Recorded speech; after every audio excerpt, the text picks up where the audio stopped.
Hey there, soccer freaks. This is ATL on Fire, the podcast where we talk all things Atlanta United Football Club. So sit back, buckle up, enjoy.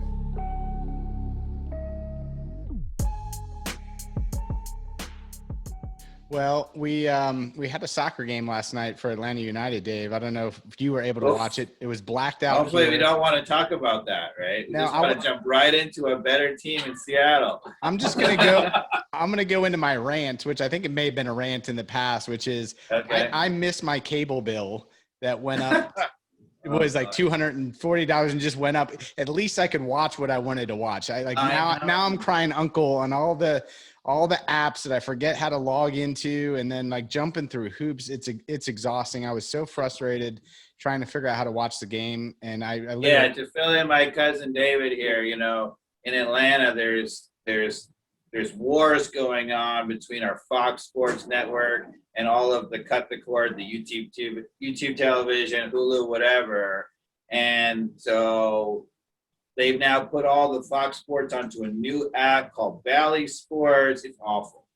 And nobody carries it. And they're playing chicken to see who blinks first, whether or not YouTube TV and all those things agree to pay them more first, or whether or not, you know, they blink first. You know, it's and even the actual technical part of the broadcast is bad. It's like glitchy, and like they're always having problems sending a good signal from my experience as well. So hopefully Arthur Blank will have some sort of influence on that. I don't know. So our away game situation at the moment is catastrophically bad. Nobody from Atlanta can even watch the away games. We only go to the stadium, and then when we're away, it's like, what happened? Yeah. So, dear podcast listener, if you're out there and you didn't get to see the game, that was probably a good thing. Yeah. So about 40 minutes in or so, whenever they scored, it was like, you know, already had given up. So I went back and watched the YouTube highlights.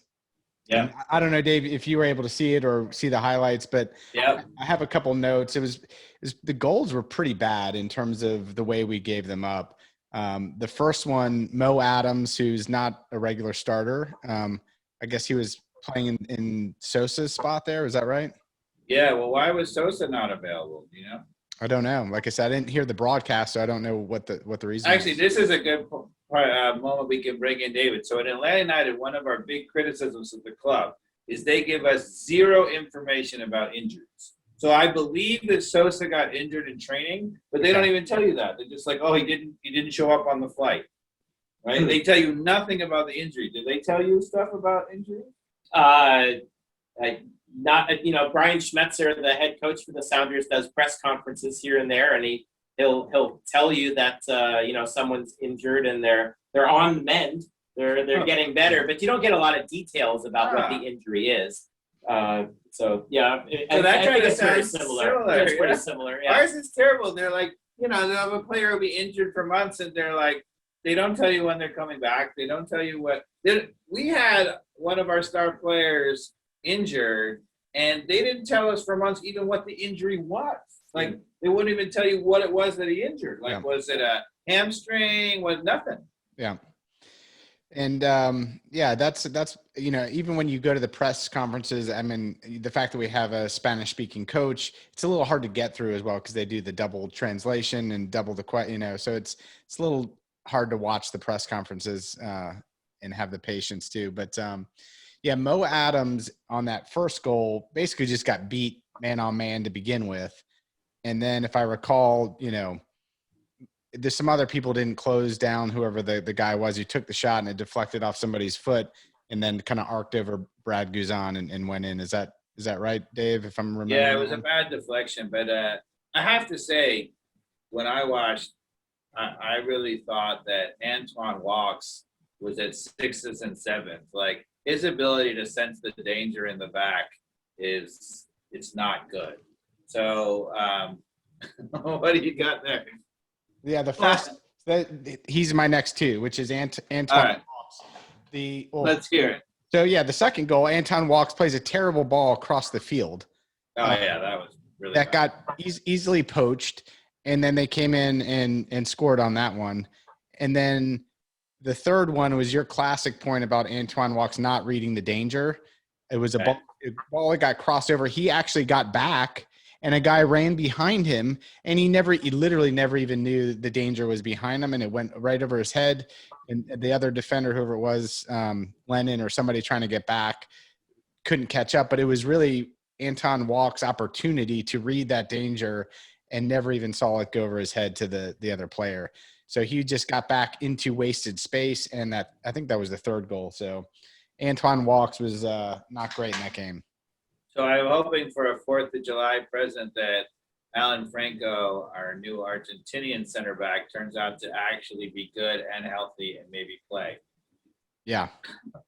Because we need him. And by the way, happy 4th of July. Did you guys see any fireworks last night or do anything? No, they didn't have fireworks in Seattle. They got canceled. Did they really? Really? Oh. I don't know whether it was COVID or whether, the fire danger is too high. That's right. It's been crazy. It's been crazy hot in Seattle, hasn't it? Yeah, it's been very, very hot and dry. They announced that they would be showing old fireworks shows on television, which is not the same. I think I did that to the kids over New Year's. I played like last year's dropping of the thing just to get them into bed. And I did that at like 10 p.m. instead of midnight. And that was my trick. So clever. And once they hear this though, a few years, they're going to be angry. Yeah, I know, but it was worth it. So yeah, I don't fireworks in Atlanta. Well, our neighborhood here in Avondale Estates puts on a pretty awesome show. So there's, a couple thousand people that get down by the lake here.